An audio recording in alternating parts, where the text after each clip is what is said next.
Yes, I have left one concept from distributed shared memory. So I'm going to discuss it today. Okay. So in that distributed shared memory, we had discussed about some of the advantages, disadvantages of distributed shared memory, everything. There, the concept left was the implementation algorithm. So there are four algorithms which is used to implement distributed shared memory. Okay, so that concept I'm going to discuss today. So generally, what is shared memory? Shared, you can see the screen right here. All of you can see the screen. Yes, ma'am. Yes, ma'am. Yeah, yeah. Shared memory means what? Shared memory means it's the memory block which is shared across the process or the programs. Okay. Similarly, distributed shared memory, it is nothing but like DSM. It is the shared memory which is inside, like the memory is shared in the distributed environment. Okay, so the virtual, you know already what it is. The virtual memory concept is there.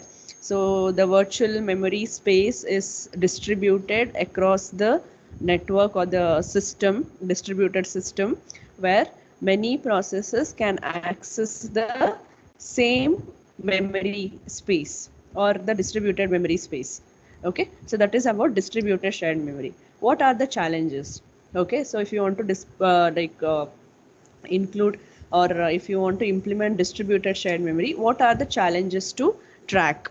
Okay, so the first one is to tracking of the memory address of data stored remotely in the shared memory.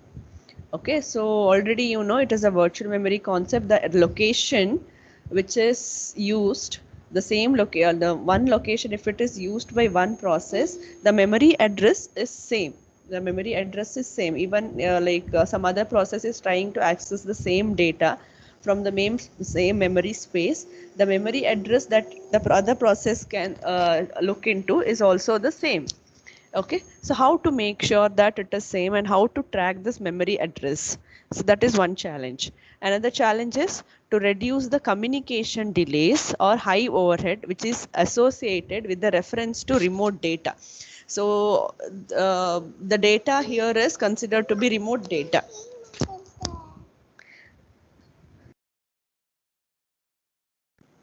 The data here is considered to be remote data. Okay, so there are a lot of delays because the data needs to be transmitted across the network. So that like transmission is inside the network, so there are communication delays to consider, and there are some overhead issues that are also to be considered. Okay, so then controlling the concurrent access of the data shared in DSM. Since the memory space is shared, the same address space or the same data being accessed by multiple processes. So how to make sure that these concurrent access, okay, so these parallel access of the data, whatever the data the process is going to get is up to date. Okay, so that is also one problem, the challenges to consider in order to implement the distributed shared memory environment. Okay, there are four things or four algorithms which are used. One is central server algorithm, migration algorithm, read replication algorithm, and full replication algorithm. These are the four algorithms which are used to implement distributed shared memory. Okay, so what is central server algorithm? As the name indicates, there will be a server which is centralized. Okay, so that will be maintaining the data which are later requested by all other processes. Okay, so this data which is stored Ma'am, in the server, yeah, ma'am, we can't yeah. see the screen. It says can't display content. Now or it is like that for everyone? For everyone, it's like that. It happened now or from the beginning? I asked to No, know, are you able to see the screen? no. Before we could see, now it's happening. Okay, okay. One second.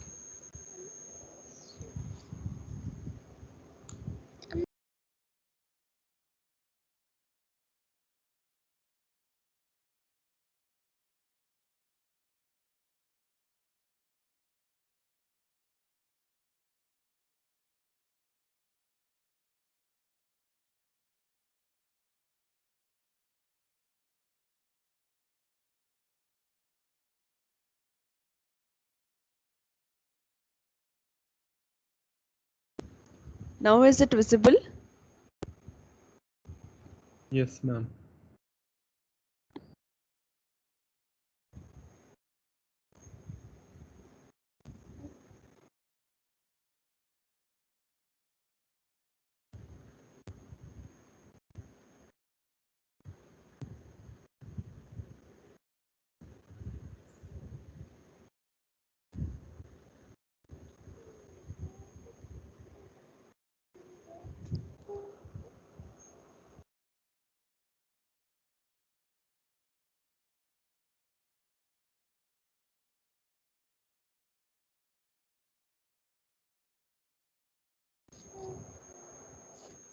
Now it's visible?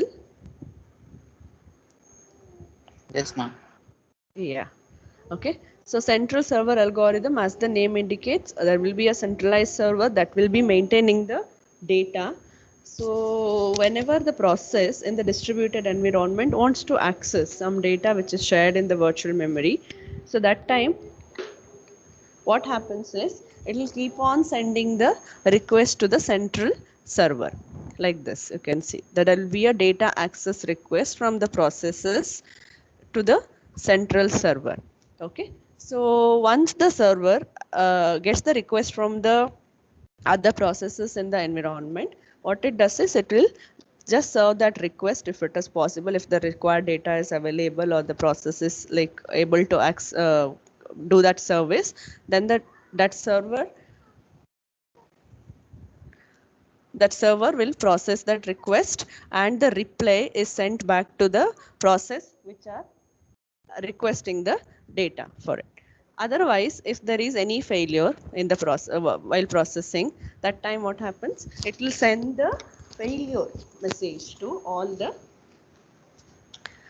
process or the process which are accessing for the data. Okay, so these messages from the server to the client is referred as acknowledgement messages. It is referred here acknowledgement messages.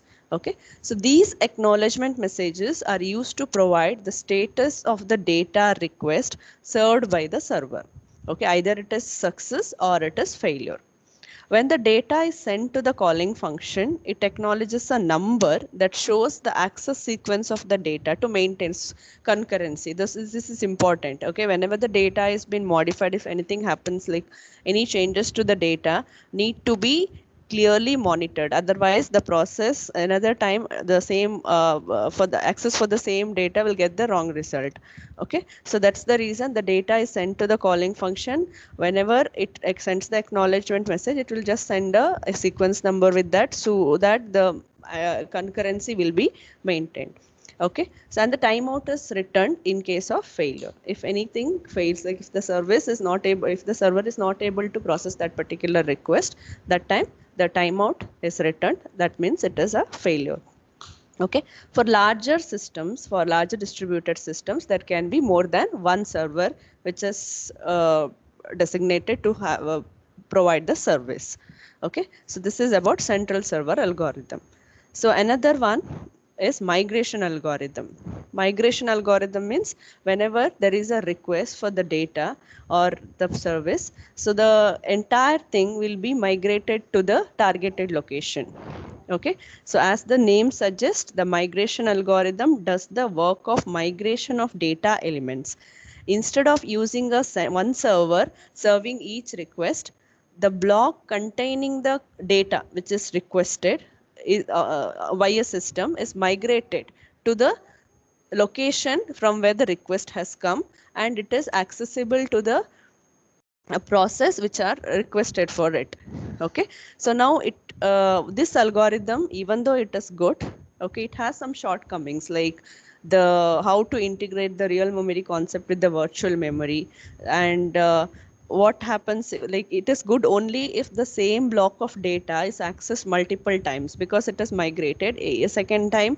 The whenever there is access to the same data, it can access from the local location, not from the remote location. So that time it is good. Otherwise, there are some shortcomings, like how to integrate the normal memory with the virtual memory. All those are some of the shortcomings. Okay, so only one node is able to access the shared data element at one time, and the whole block is migrated to that node. Okay, so that is to maintain the concurrency or concurrent access. Only at one time there is a possibility that only one node will there is a condition that only one node can access that particular data. Okay, since the entire block of data is migrated, so there is a problem of thrashing. So thrashing means like lot of data will be stored unnecessarily also. Only one time it has been accessed, later it is of no use. So that is a prone to thrashing. Okay, this is about migration algorithm. You can see here, this is a diagram which represents that migration algorithm.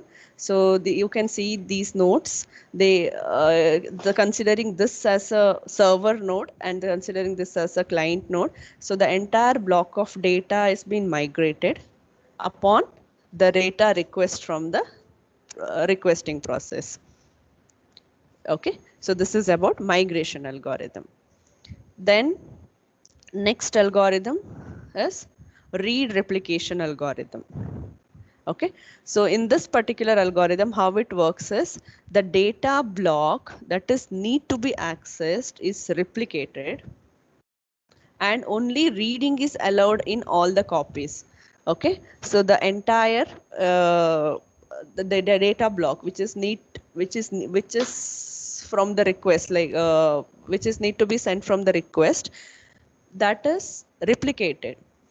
Okay, and these copies are being sent to the client location or the target location.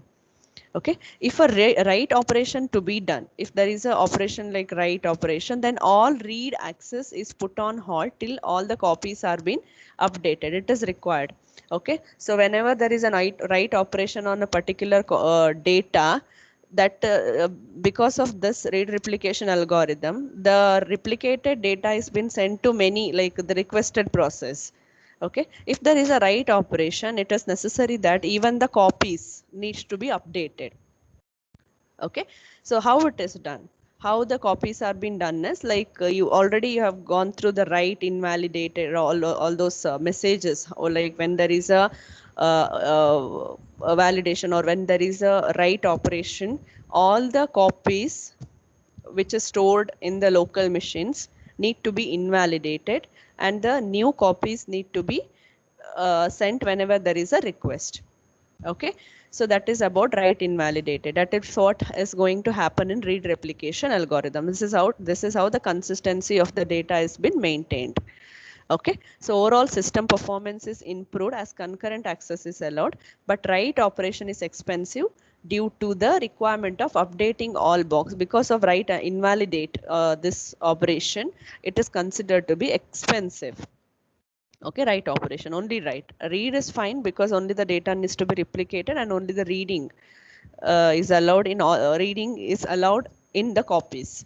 Okay, so this is about read replication algorithms. See, this diagram represents that. So you can see this is a client machine and there is a server machine. So or the requesting process and the serving process. So this will send the data access request, and the entire the required data is been replicated and it has been sent to the location. If there is any changes, maybe this has also been accessed like before the same data block has been accessed from this process. When there is a modification in the original data, whatever the copies is been stored in the local or other processes is been invalidated and it is updated by the original, the updated data. Okay, then the next one is full replication algorithm. Full replication algorithm, how it works is, it is just the extension to read replication algorithm. Instead of having the read access to in the for all the copies, here the read and write, both the accesses are being given to the replicator can be done on the replicated copies. Okay, an extension to read the application algorithm, allowing the nodes to perform both read and write operation on the shared block concurrently. But this access of node is controlled, but this needs to be controlled, otherwise the consistency, the data will not be consistent. Okay, To maintain consistency of the data on concurrent access of all the nodes, sequence is maintained, and after every modification, the invalidated or the updated data will be multicasted. Okay, the update data will be multicasted. It's the same like previous thing. Whenever there is an update to the data, that will be multicasted to all the processes. Okay, so full replication algorithm makes it possible like other processes to have the full rights on the data block. Okay, so that is about full replication algorithm. So there are 4 algorithms. Central server algorithm, as the name indicates, there will be a central server, and if there is a request for the data, processes will send a request to the central server. Once the process or the data block, if something like the on success, it will send the success message, or on failure, timeout or something, we send the timeout or the failure message. Okay, migration algorithm, as the name suggests, migration algorithm, the data block is containing the data is migrated. Okay, it is migrated to it for further access and the processing. Okay, so the problem here is to integrate the virtual memory concept, and it is more prone to thrashing because of the migration of data items upon request. Okay, then the next one is read replication algorithm. In read replication algorithm, the data block which is requested is replicated, and only the reading is allowed on all the copies. Okay, if there is a write operation to be done, all read operations are being halted, and when there is a concurrent access to the process, when there is a write operation, then all other the updated copy will be replicated to all other processes. Okay, then full replication algorithm, here it is extension to read replication algorithm. That means like the complete access. Okay, the process will have the complete access on the replicated copy. Okay, this is also same like read replication algorithm. If there is an update to the data which has been accessed later, so that copy, the replicated copy, will also get the updated copy to it. Okay, this is about full replication algorithm. Okay, these are all DSM, the algorithms which are used for implementing distributed shared memory. Understood? Understood?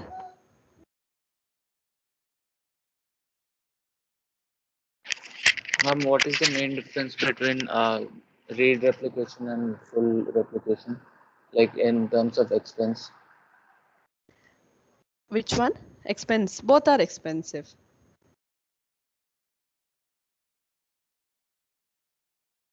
Because no, that write invalidate, that operation is there, no, that multicasting things and all, since it involves communication, so definitely both are expensive.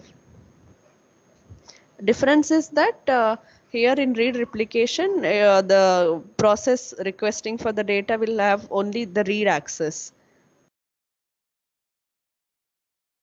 and any changes will be like whatever it is going to happen will be in the central, like the original, on the original copy, and uh, it will be communicated to rest other processes. In full replication algorithm, changes can happen in any of the processes, no, because there will be a full access on the data. So that particular process which are changing the data, like that will multicast to all rest of the processes, the update. Okay, no. Huh? Yeah. Any other doubts?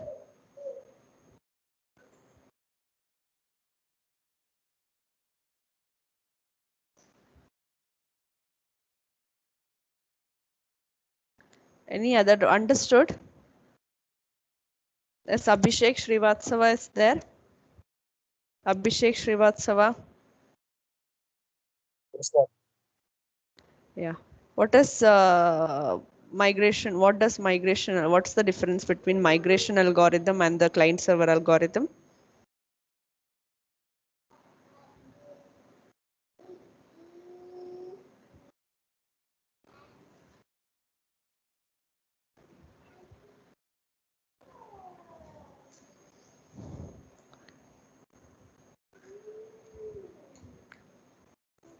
Yes, Abhishek. Am I audible? Yes, sir. Yeah. Difference between central server and the migration.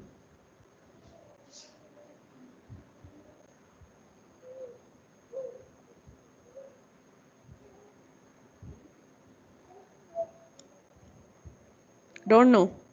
Anyone can tell the answer.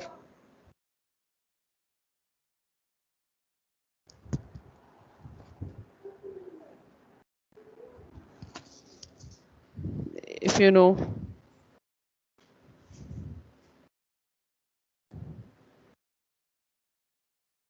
Pratiksha. Yes, ma'am. Yeah. Can you tell the difference? Instead of using like one central server, like the block which contains the whole data requested is migrated for further processing. Yeah. Okay. Okay, fine, Pratiksha. Good.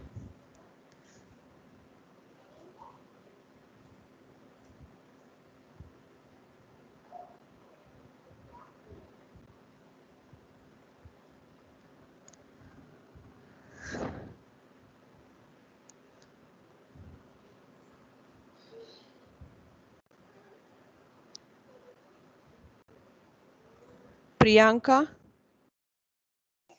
Yes, ma'am. Yeah. What's the what you understood like between the difference between full replication and the read replication algorithm? A full replication and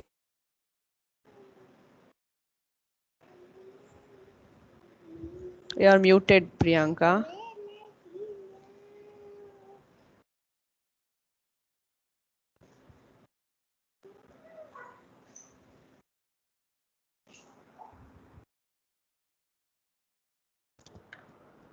ma'am, am I audible? Yeah, yeah. You are audible now. Like the read replication algorithm, basically, it's like the migration algorithm only, and like it extends the migration Migration, also no. Migration is not. It is different from replication. with the read replication algorithm. Yeah, yeah, yeah. Uh, It is it migrated like moving, no? Yeah. yes, it replicates the data blocks and like it allows multiple nodes to like read Hmm. access. Hmm. And it also, I think, improves the system performance as it allows Hmm. multiple nodes to access the data concurrently in the read Hmm. replication. Hmm. And yeah, and in the Full replication. full replication, uh, it allows multiple nodes to both read and write the shared data blocks. And since a lot of many nodes can be shared, like data is shared concurrently, it's difficult to control the like I'm confused in the full replication algorithm. Yeah, yeah. I'm not Full sure. replication is just an extension to read. Or read Like replication. the yeah process can have both access, read and write on the Yes, data. ma'am. So to maintain consistency, I think it's difficult in full replication. Yeah, yeah, fine. Good.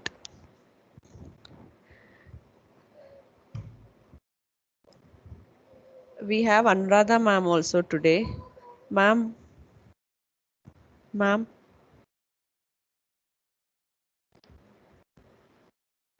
So from next class onwards, ma'am will be taking the remaining portion. So till today, the whatever the portions has been covered. If you have any doubts in that, you can just ask. Like today, you want to ask anything regarding any topics. If you have any doubts, because we won't be having any contact hours.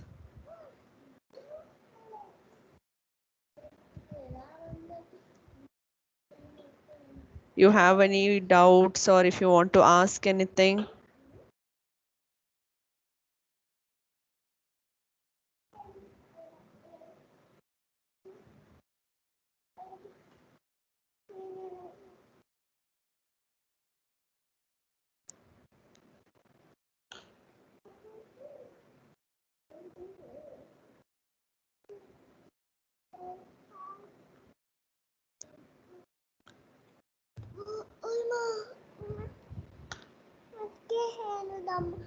buy much.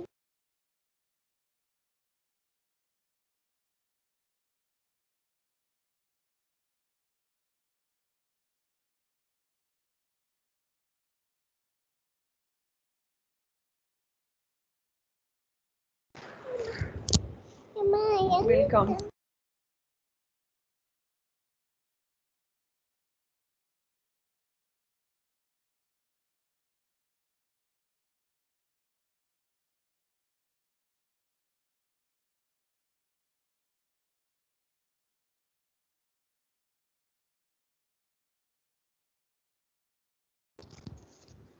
So we'll continue in 5 minutes, okay? So another topic is there to cover. Okay, fine.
Yes, let me continue the session.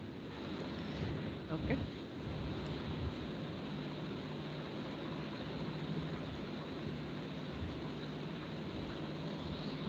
So I'll start with DS clocks, like which we were discussing in the previous class. Okay. So for this particular unit, I prefer you to refer this textbook, Mukesh Singhal's textbook for the advanced OS. Okay. This textbook, soft copy is not there, and the hard copy is available in library. If you want, now many of you cannot go to library to get the textbook or something. If you want any photocopies or something, you can or CRs can approach me for this. Okay, soft copy of these chapters. This one we had discussed in the previous class. What is time? What is why it is important in distributed systems? How to model in the distributed systems? How to model all this? What is P? What is SI? What is PI actions? What is an event? Everything has been discussed in the previous class. There are two clocks, logical and physical clocks. Logical clocks, it's for the casual events, and physical clock, which is same across the systems. Needs to be same, but it is not. Okay. Clock in computer is also been discussed. Timestamp. What is timestamp? What is clock skew and clock drift? Okay. This has been discussed. These are all things which are discussed in the previous class. And what is UTC? Okay. So what are synchronization? How external synchronization is done and how the internal synchronization, what are the conditions to satisfy? Okay, it's been discussed. Now, what are the synchronization methods? Okay, synchronization methods we need to discuss with respect to synchronous systems and with respect to asynchronous systems. Okay, there are methods which are given even for the synchronous systems to make sure that the process is synchronous, and for the asynchronous systems to make sure that the process is synchronous. Okay, there are few methods which I'm going to discuss with respect to asynchronous systems and the synchronous systems. Okay, so synchronization in synchronous systems. What are the conditions? Conditions in distributed systems for synchronous communication.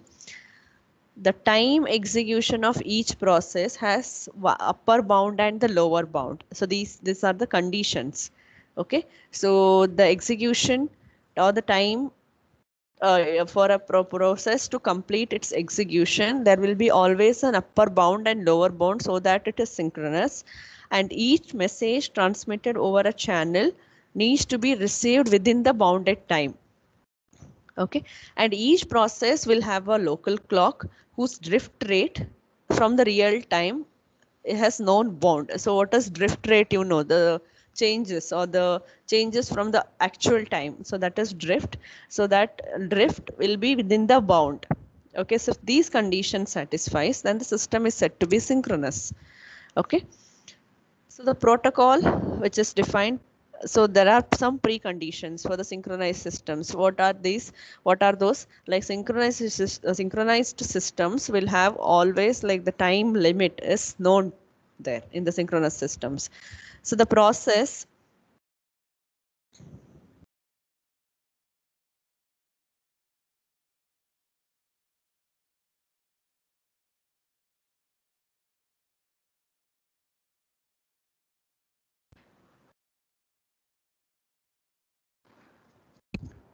so here you can see this particular protocol. P1 process sends its local time T to another process P2. This is what I'm going to discuss now.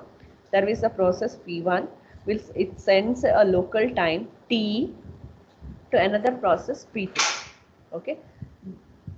What is sent? Sender will send the message. What receiver will do? Receiver will set time to T plus T transmission time. Okay. So T transmission time, because there is a required, this time is required for a message to transmit from the sender time to receiver time. Okay, so this is one condition. Bounds are known in synchronous systems, and this transmission system, so that this is what like there is a bounding time. This transmission time is always less than the maximum time and always greater than the minimum time.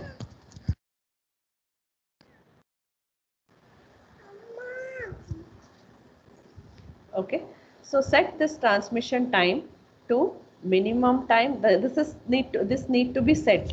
Okay, minimum time plus maximum time.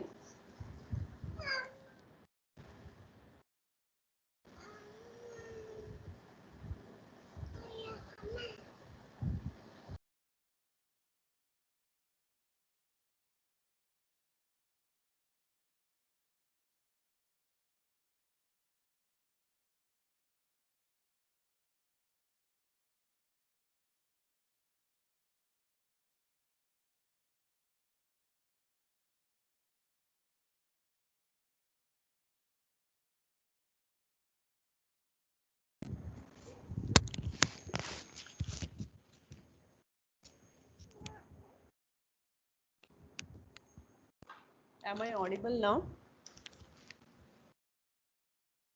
Yes, ma'am. Yeah. So this transmission time can be set to minimum plus maximum divided by 2. This is set, okay. This is not like needs to be true. Okay, the like at the maximum, this can be the transmission time. Because it is synchronous systems, min and max is known. Min and max time is known. Okay, boundaries these are. So the receiver clock can be set to T, the actual time, plus the transmission time. This can be set to min plus max divided by 2. This is just a model, okay. You don't have any problems related to this. This is a model set for the synchronization in synchronous systems. Okay, so this can be this is one model where P1 process sends its local time T to another process P2. How the synchronization takes place, like how the receiver will adjust its time with respect to sender or with respect to the universal clock, how it is going to send. Okay, this is one model. So there is a message M of T is sent to the receiver, and receiver will send it set its time to T plus transmission time. Okay, T plus transmission time. Since what is this transmission time? Since the boundary is known to the receiver, or it is known in the synchronous systems, this transmission time can be set to min plus max divided by 2, the boundaries, minimum boundaries. Okay, these are all the system set parameters. We don't have to deal anything with this. Okay. Then the clock skew, that is also there, right? The difference is also there, uncertainty. That can be set to, with respect to the systems, that can be set to maximum minus minimum value. Okay, now the clock is set to T plus max minus min divided by 2. Then the skew is always less than or equal to U by 2. What is U? Max minus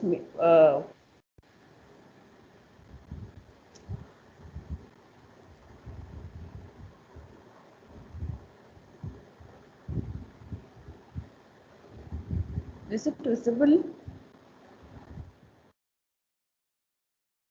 Yes, ma'am. Yeah. Okay. For the asynchronous systems, there are, like for the synchronization methods for the asynchronous systems, there are some algorithms to implement. Okay, one is Christian's algorithm and Berkeley's algorithm. And for the intranet, this is also considered to be asynchronous systems. Intranets are asynchronous systems. For intranets, Christian's algorithm and Berkeley's algorithm can be used. Internet network time protocol. So these things I'm going to discuss now. Okay, so what is Christian's algorithm? This one. It is a simplest algorithm for setting time. It issues, there will be a time server. Okay, there will be a time server. This Christian's algorithm is for the asynchronous system. Okay, it issues a remote procedure call to time server and it obtains the time. This is the first step. So the what the system will do, it will to adjust its own time. What the system will do is it will send a remote procedure call to time server. Then this machine sends this request at in d by 2 seconds time, d by 2 seconds, where d is nothing but max difference between clock and the UTC. What time server does is it will send the reply with the current UTC, current time when it receives the request. Okay, so initially the system, in order to adjust its own time, it will send a request remote procedure call to the time server, obtain the time. The time it takes to reach the time server is d by 2 seconds. Transmission time is d by 2 seconds. Okay, so the time server then it sends the reply back to the calling process with the current UTC, the time, universal time. Okay, then the machine, the machine in the network measures the time delay between time server sending the message and machine receiving it. So there is also a delay that is also be to consider in order to with all these values, the universal time, the transmission time, and the time delay between the time server and the machine it receives it. With all these information, it is going to set its clock. Okay, how? This is one example you can see. This is client machine. T0 is the time. Both are measured in the same clock, T0 and T1. T0 time, it will send the request to the time server. Okay, and this interrupt handling time is there, the processing time and the server. After that, it is going to time server is going to send the reply back with the current UTC time. Current UTC time. At what time? T1. Both T0 and T1 is measured at the same clock. Okay, T0 is the time the request has been sent. T1 is the time where the after interrupt handling time, the time server is going to send the request. Response T1. Okay, this is what is happening. See, the best estimate of the message propagation time. The message propagation time can be estimated like this: T0 plus T1, but these are all estimation. Okay, T0 plus T1 divided by 2. Okay, that means the average time here. Okay, the new time can be set to the time written by the server plus time that are elapsed. So this T0 plus T1 divided by 2 plus this is propagation time. T0 plus T1 divided by 2 is propagation time, and T server is interrupt handling time, the time which is spent, or the time which is sent from the server, the current UTC, the time which is sent from the server. So that is T server plus T0 plus T1 by 2 is the time which can be adjusted at this like the client machine or the client which has sent a request. Okay, this is how Christian's algorithm works. And this T server is there, no? Whatever it is going to send here, CUTC is there, no? It is including this interrupt handling time. Okay, that is sent. This time is also considered in the time server. Interrupt handling time is considered. After that, CUTC is been sent. The time. That means this is together. T server is together.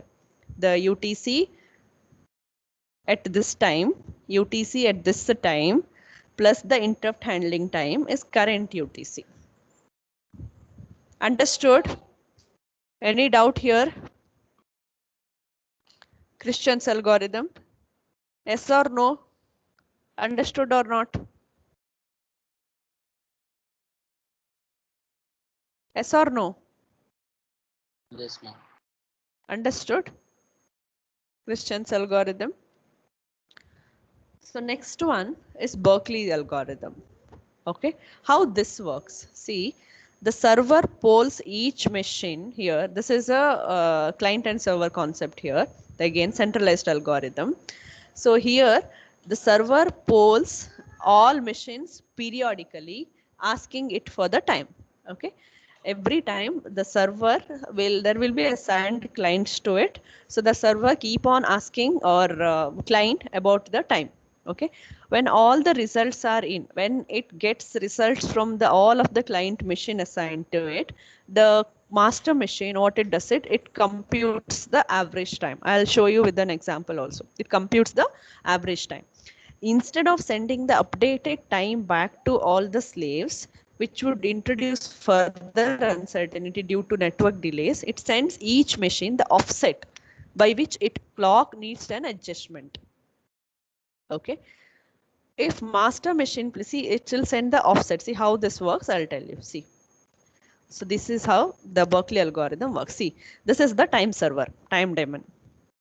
What it does is, these are all the slaves. So for this figure A, you can see there are two slaves. Two slaves, you can see. So this is the time daemon. Now the time is 3 o'clock. In the time daemon, the server, the time is 3 o'clock. Okay, and it will keep on asking its slaves about the time every time. So it will send the request, or it will ask this particular machine or the system about its time. It's what is the time here? 2:50. Okay, and this one, this is also slave, and here the time is 3:25. This is the reply. Okay, here 2:50 and his the 3:25. What is the reply sent from the slave to master? Here 2:50, right? And it is 3 o'clock. There is a difference of 10 minutes. But here it is less, it is more, and this is less time. So what reply it sends is -10, -10. Okay, what it is going to calculate is -10 from this time, -10.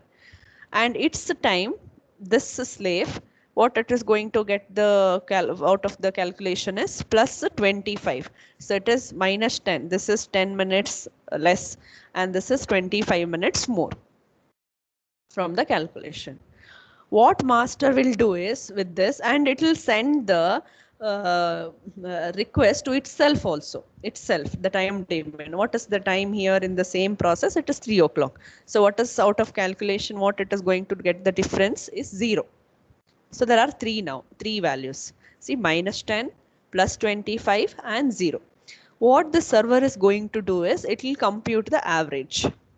Okay, what is the average? -10 +25 +0 divided by 3. Okay, -10 +25 +0, that is 15, divided by 3. What is the value? 5. Okay, what is the value? 5. So 5 is means what? That's what the what now the server will send that 5 minutes. Okay, this calculation is out of minutes. Okay, that 5 minutes, that is the offset. That means that is the difference.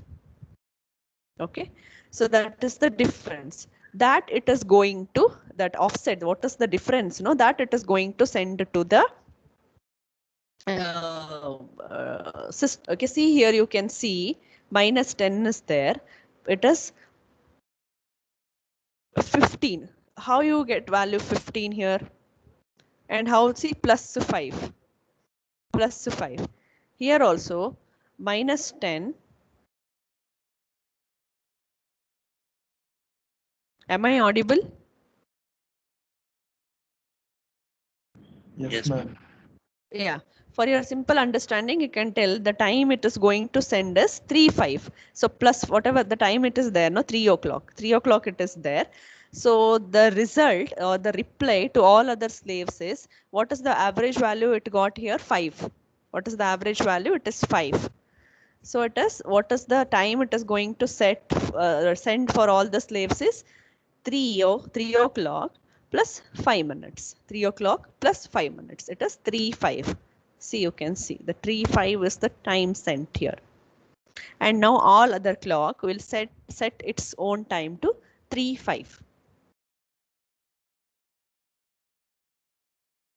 3:05. Okay. Understood? Any doubt? Any doubt?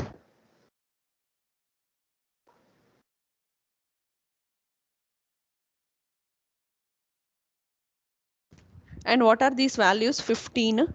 See, this minus 10 is there, no? To nullify this minus 10, you need plus 10. Plus 10. Okay, that is plus 10. And what is the offset additional average you got? That is plus 5. Okay, so 10 plus 5 is 15. So that is the difference it is going to send out of C. So it is 250. No, here it is 250 plus 15 will give you 35. 250 plus 15. And here the value is plus 25. The difference is plus 25. To nullify this value, additional difference, you need minus 25. And the offset we got is plus 5. So minus 25 plus 5 will give you minus 20. Minus 20. Okay. So if you add this minus 20 to 325, you will get the value 35. These are all the values. Any doubt here? Understood? Yes, ma'am. Yeah, Berkeley algorithm. So the time daemon sends synchronization query to all other machines in the group. That's what is explained. See, the server polls all machines periodically, asking it for the time. When all the results are in, the master computes the average time.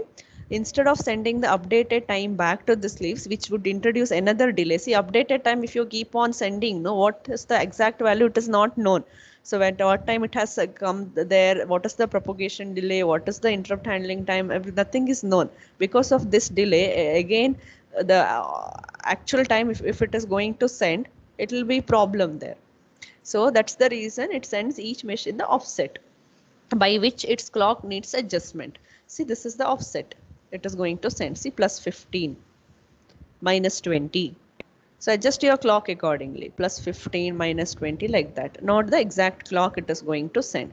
So why this value is accurate here?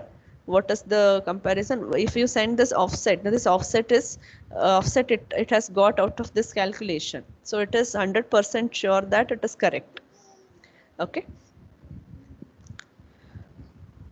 So if master machine fails, any other slave could be elected to take over. It is also there. So this is how we can go for Berkeley algorithm. The next one is network time protocol. Network time protocol is used in internet. Network time protocol is used, it's a synchronization method which is used in internet. Christian's algorithms and the Berkeley's algorithm, it is a synchronization method which is used in intranets. Okay. So network time protocol, it is simple.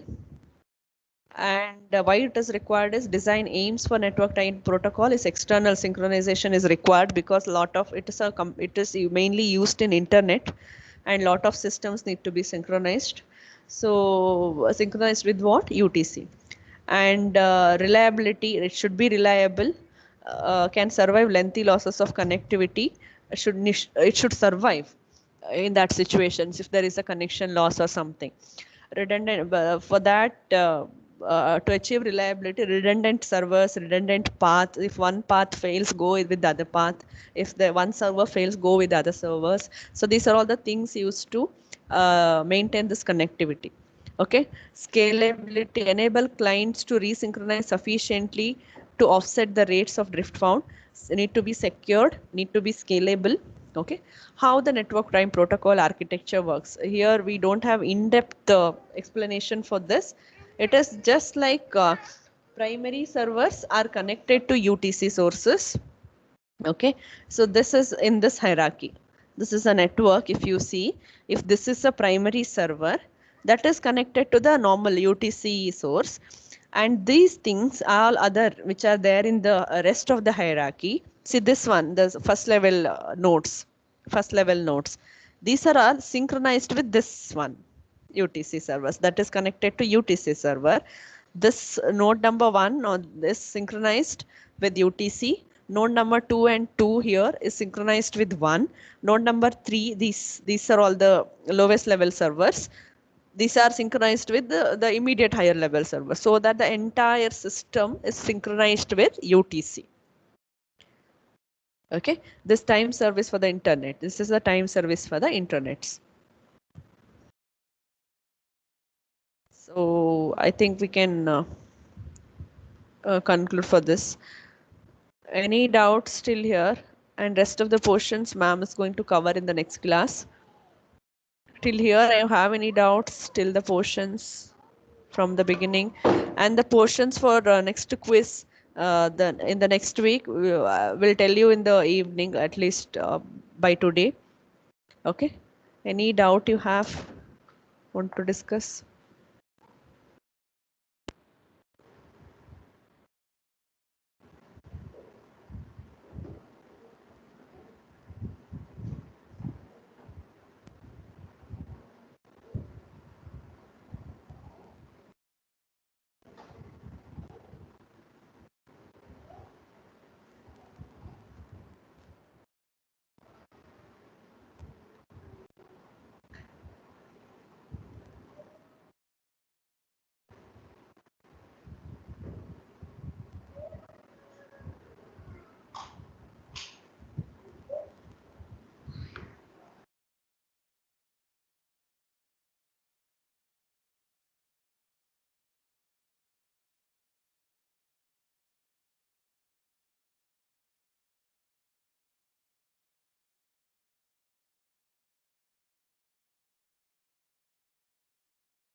Pratyush is here. Pratyush Bhatt.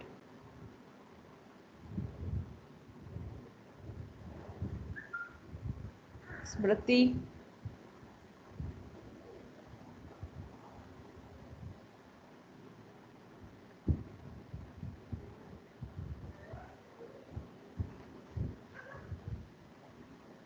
Yeah, Pratyush.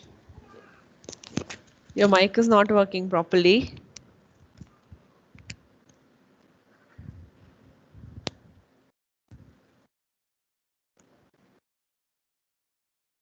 Smriti. Abhigyan. Present, ma'am. Abhigyan. Can you explain Christian's algorithm?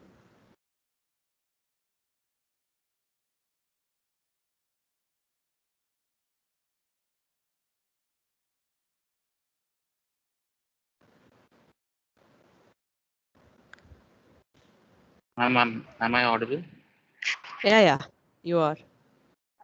Ma'am, in Christian's algorithm, it basically works like a client-server model, and the client sends a request to the server to get its time. Let's suppose there are two timestamps, one is T0 and T1. So it sends a request at T0 and it receives a request back at T1. So the transmission time between both these servers, the transmission time is T0 plus T1 by 2. Like on an average, it's calculated like that.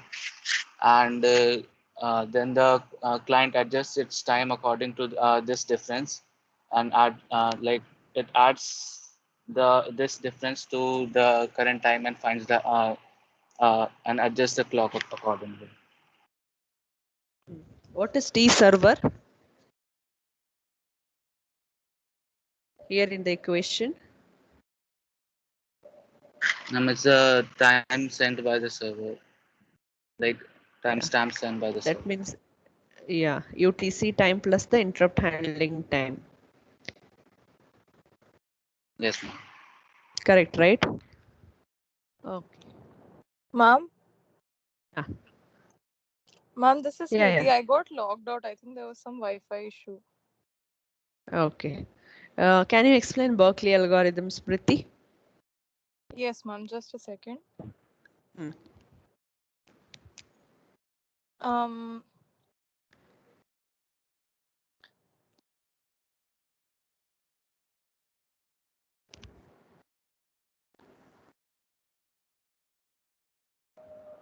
Ma'am, it's a clock synchronization algorithm. It uses like we basically use it to query like machines in order. Hmm. How does it work?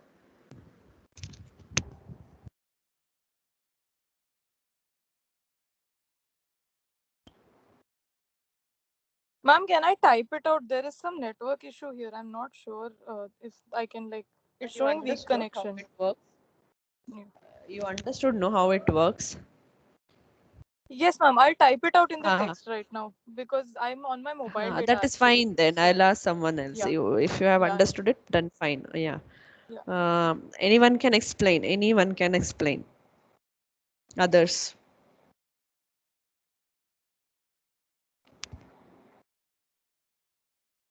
If you have understood it properly.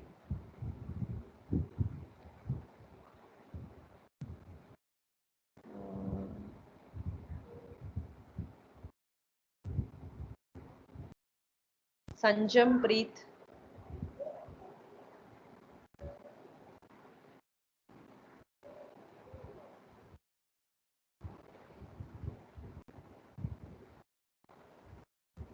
Absent.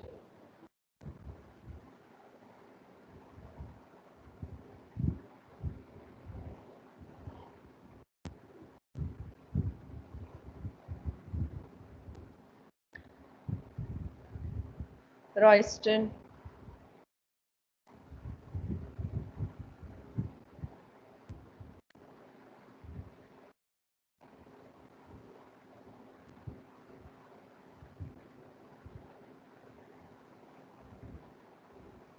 Srija.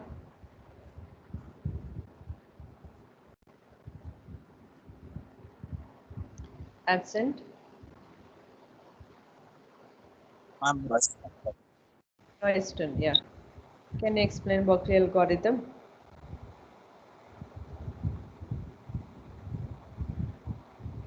This one from the slide.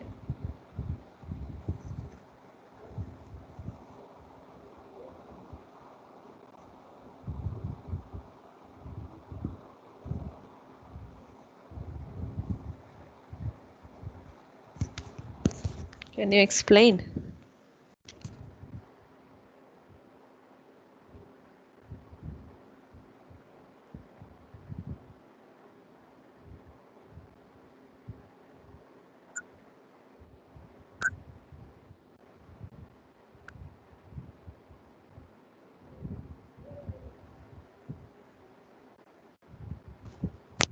Yes or no?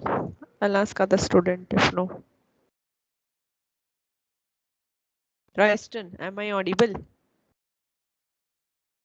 ma'am, am I audible? Yeah. Now you are audible.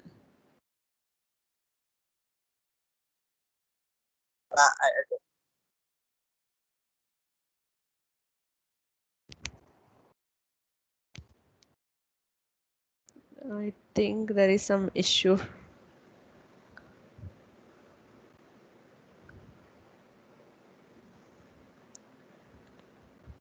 You are not audible.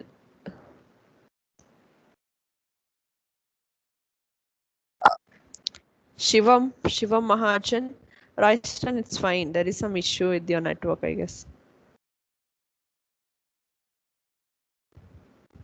Shivam, Aishwarya,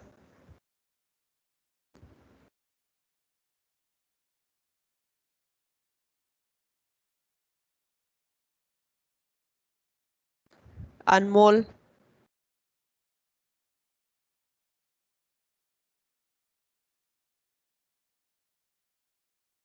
Anmol Malhotra,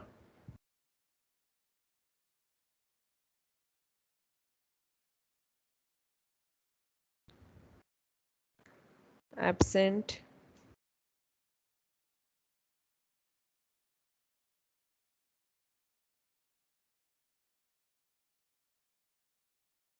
Garima,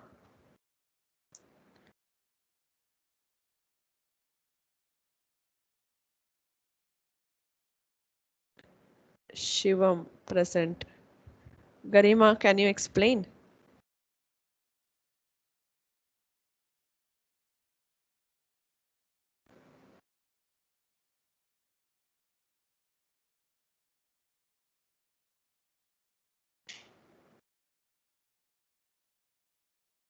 Garima. Yeah, Berkeley.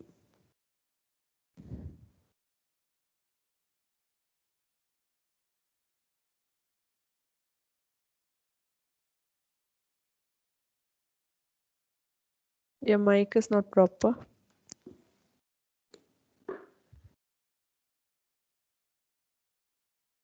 You can type in the chat.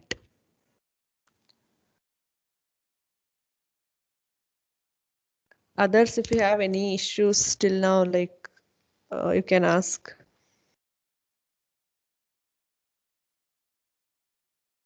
Quiz portion will be told to you in the evening.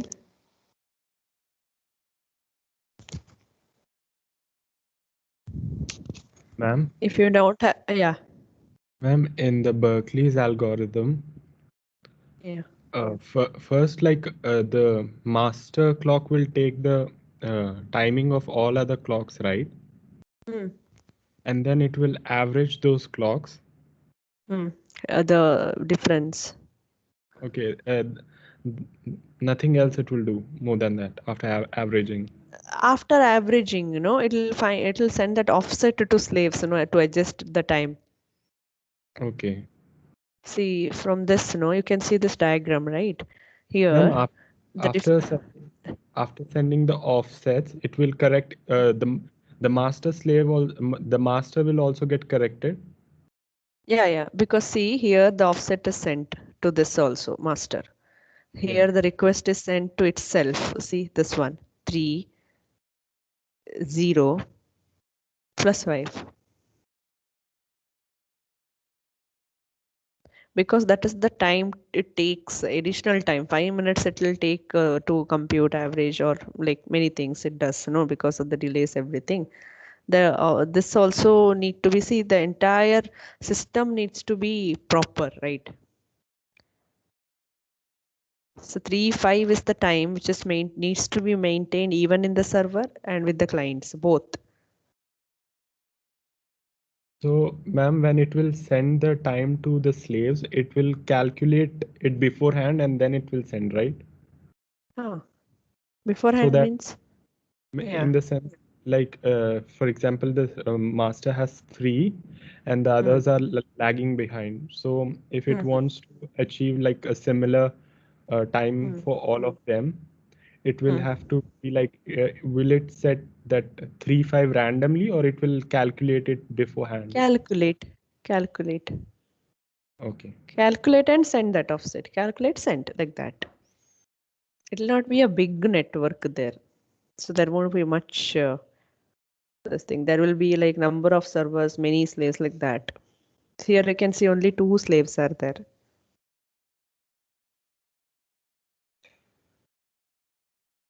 Calculate and send. You got to know how it got 5, right? Yes. Yeah, it's a time demon kind of server, like that.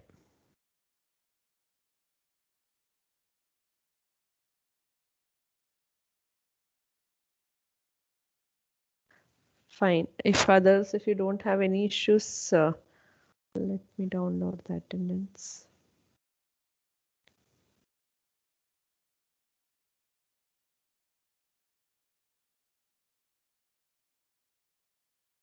Yeah, you can leave. We'll end the session now.